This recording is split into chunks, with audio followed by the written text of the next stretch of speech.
Hai Sobat Dokter Muda, kali ini kita mau bahas mengenai anestesi lokal. Tapi sebelum itu kita perlu paham dahulu mengenai nyeri. Iya kak, saya sudah sering. Oh ya, bukan yang itu, yang lain. Nyeri itu sensasi tidak menyenangkan, iyalah siapa yang suka. Yang timbul dari kerusakan atau jejas, yaitu stimulus yang merusak. Nyeri itu respon alami tubuh untuk memberitahu ke pusat bahwa sedang ada kerusakan. Jadi kalau ini misalnya sakit gigi orangnya, itu ada input sensorik, kemudian otaknya tahu, otaknya memberi respon tubuh. Responnya apa? Tangannya memegang pipinya. Aduh, gigiku sakit banget, gak bisa tidur. Nah, dan nyeri itu bisa diatasi. Bisa dengan menghilangkan penyebab, ya ini easier said than done ya.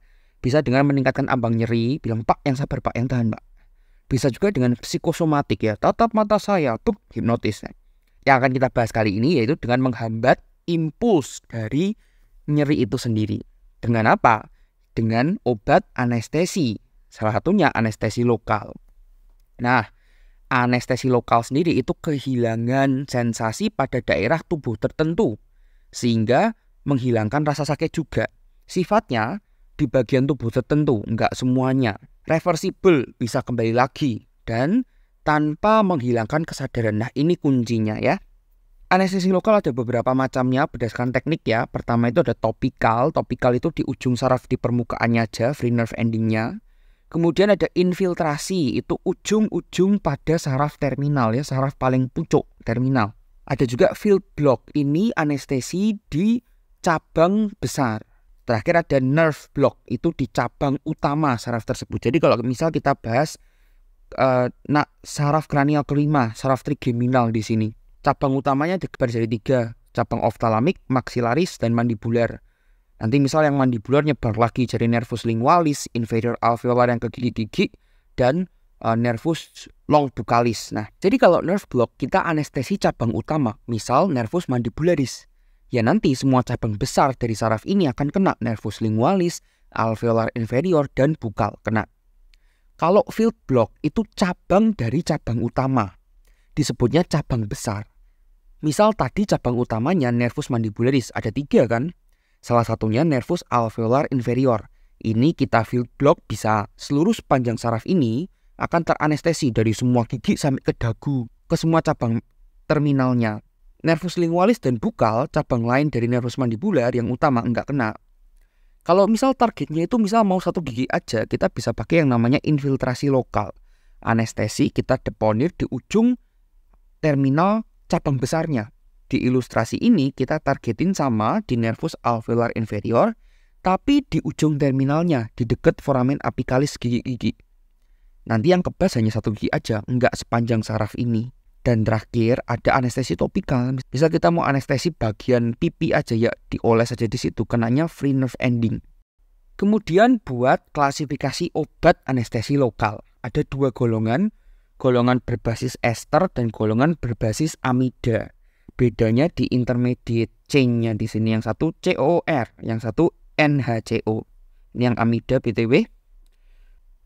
Golongan amida itu cara hebatnya, kalau cara saya itu ngapalinnya dia pasti ada I di depan. Contohnya lidokain, mepivakain, artikain, prilokain. Kalau golongan ester nggak ada I di depannya. Contohnya kokain, prokain, klorkain, benzokain, nggak ada I-nya. Beda. Kalau amida ada I, lido. Golongan amida itu lebih poten, efek toksiknya lebih rendah, dan reaksi alerginya itu jarang. Entah kenapa ester itu sering memicu, karena nanti ada molekul namanya PABA sebagai metabolit. Kita bahas di farmakokinetik ya. Dosis obatnya itu bergantung pada jenis obatnya, ya jelas kan mau pakai yang mana, lidokain kah, bupivakain kah, bla bla bla. Kemudian cara pemberiannya pasti kalau disuntikan lebih betul ya daripada yang misal dioleskan saja. Kemudian konsentrasinya ada lidokain 2%, 1%, dan kawan-kawannya. Kecepatan metabolisme tubuh jelas, vaskularisasi jaringan ini juga bisa dinalar berat badan pasien kan nanti dihitung dengan obatnya ya, X miligram per kilogram berat badan, dan penambahan vasokonstriktor. Nah, buat vasokonstriktor sendiri ini artinya itu zat yang bisa menyebabkan pembuluh darahnya konstriksi atau menyempit, contohnya epinefrin ya. Efeknya itu menyempitkan pembuluh darah sehingga apa? Obatnya lebih banyak di jaringan, enggak lebih banyak terserap ke pembuluh darah dahulu.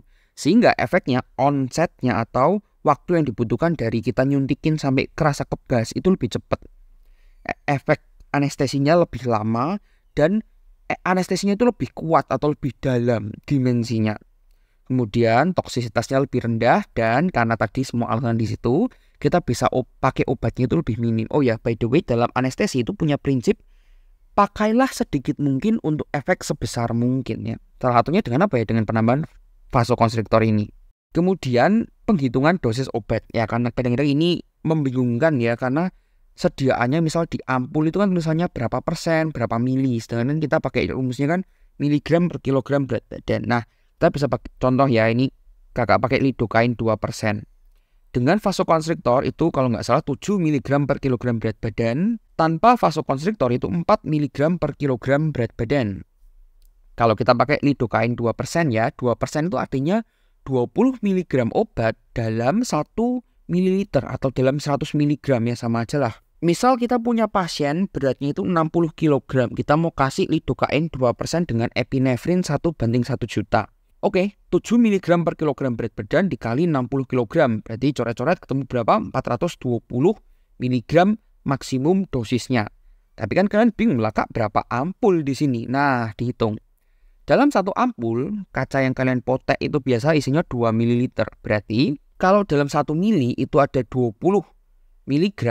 Kalian butuh berapa mililiter? Kalau 420 mg, coret-coret aja matematika, berarti kan kalian butuh 21 ml. Tapi ingat, dalam satu ampul itu ada 2 ml, berarti 21 bagi 2. Kalian butuh 10,5 ampul. Bukan butuh sih, maksimalnya 10,5 ampul. Itu kalau vasokonstriktor. Kalau tanpa vasokonstriktor, biasa dosis maksimumnya lebih rendah. Lidocaine murni itu 4 mg per kilogram berat badannya. Nanti cek lagi tolong. Berarti 4 mg per kilogram berat badan dikali 60 sama dengan 240 mg max lidocaine murni.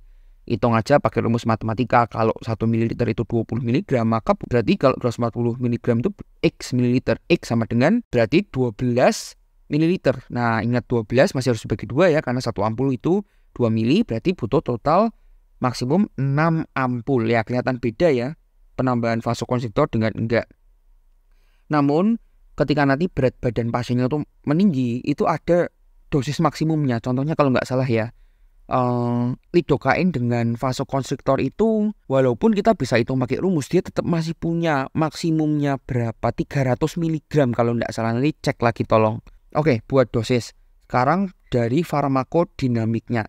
Secara simpel, cara kerjanya obat anestesi lokal itu dengan menghambat konduksi ujung saraf. Kalau ini kita gambar saraf. Saraf itu berkomunikasi antara saraf perifer, intermediar sampai ke pusat itu dengan sinaps dengan neurotransmitter. Kalau kita lihat di ujung saraf di sini, itu basically neurotransmitter bergerak dari menuju ke saraf berikutnya itu melewati membran.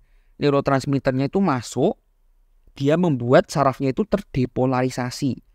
Sehingga muncullah sebuah aksi potensi. Kalau ada aksi potensi, artinya saraf yang diajak ngomong ini itu dia menerima sinyalnya diteruskan. Kalau dalam nyeri ya berarti nanti tubuhnya merasakan aduh sakit gitu ya. Lah, apa yang akan terjadi kalau kita pakai dengan anestesi? Jadi ketika molekul anestesi itu masuk, dia akan menghiperpolarisasi dari reseptornya ini. Sehingga apa?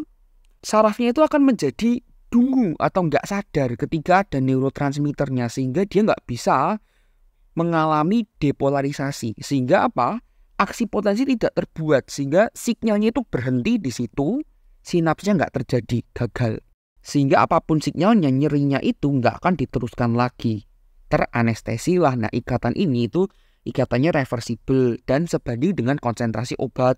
Maksudnya ya kalau kalian suntikinya dikit ya mungkin aja nggak gede-gede juga efek anestesinya. Oh ya, urutan efek teranestesi itu pertama akan saraf parasimpatisnya dulu, kemudian nyeri dan suhu, kemudian proprioseptifnya, kemudian nyeri tekannya, dan terakhir fungsi motorik. Ketika kembali efeknya ya nanti akan kerasa dulu fungsi motorik dulu, kebalikannya kerasa tekan dulu, proprioseptif, nyeri dan suhu, dan terakhir parasimpatis ya, recovery-nya. Nah, selain itu juga ada efek samping. Yang paling sering ditemui itu alergi dari tipe 1, anafilaktik sampai tipe 4. Ada juga efek pada saraf, kalau dalam dosis yang tinggi tapi nggak terlalu tinggi itu biasanya eksitasi, tremor, menggigil, konvulsi.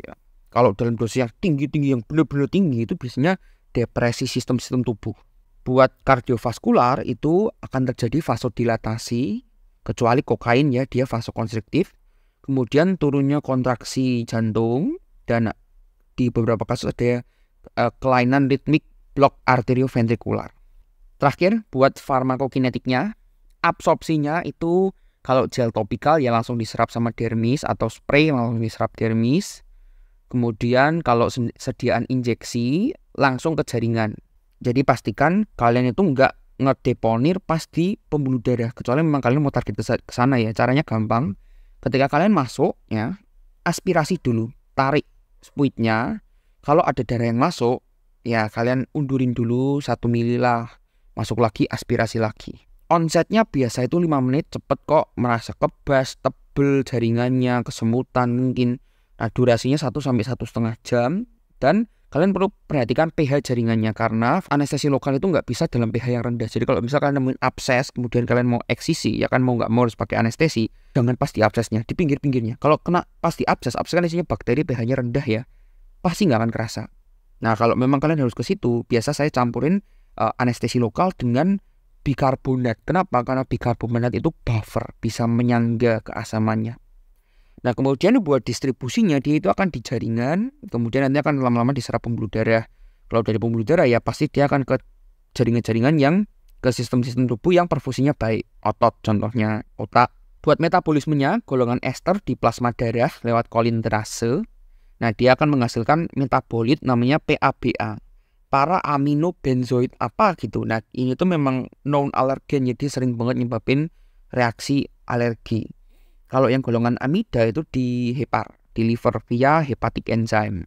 Dan ekskresinya kebanyakan melewati urin, ya lewat ginjal berarti. Nah, ini rangkuman dari anestesi lokal yang sering dipakai. Kalau mau sedang ya biasa lidokain, kalau butuh yang lama bupivakain biasa boleh-boleh juga. Oke, sampai sini semoga membantu ya, dan semangat belajarnya.